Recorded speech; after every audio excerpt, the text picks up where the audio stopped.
And turning our attention back home, Mrs. Azura, we've seen the support from the Global Front, turning it to Nigeria, especially in the aspect of mentorship. We have a lot of women who have succeeded in breaking barriers, but how can they become role models to empower young women, young girls, to have a place to understand that their voice matters? Thank you very much for that question. The National Council of Women Societies, NCWS Nigeria, is found at the national level, at the state level, and down to the local government level, in fact, even the world level.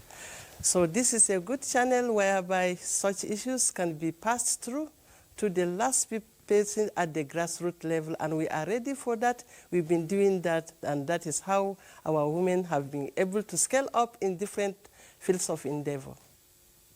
Okay, so I am made to understand that you're just more like a month since you became the DG of the council, but I would like to know what you're bringing on board, especially for women at the grassroots. What are you going to do to help empower women who are not empowered?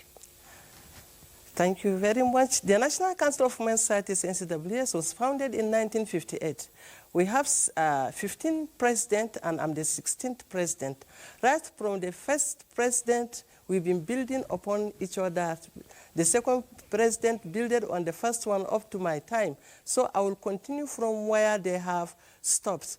And maybe since the world is advancing and it's changing, I have little more other things to add, like data collection, to make sure that we know our data as NCWS members in the country, from the world level to the local government to state and then nationally. So when we get this data, it will help us in knowing how many women professionals we have in certain location, how many women we have that are completely housewives, they are just at home doing nothing, so that at that level we'll know which kind of empowerment we need to do for which group of women and at what level, and including our girls. We want to know their data. This is the addition I'm bringing. We want to know their data, how many girls are out of school at this ward and in this local government, in this state, and to the national level. And in so many sectors, we are trying to get that, and from there we take it on.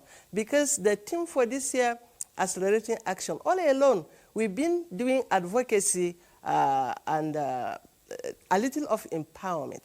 But from now, we are scaling up. So with this data that I'm adding to what this 15 presidents have brought up, we are going to do much more better, because we will understand exactly what we want, who are the group of people, and what exactly is it ICT, is it just skill acquisition, maybe in tailoring, maybe in bead making, or whatever it is we discover. Okay. And then we encourage them to enroll in school. We look for philanthropists and the government to make sure that our girl child attends school. Even the older women that were not opportune to be in school, with that data, we can also encourage them to be in school.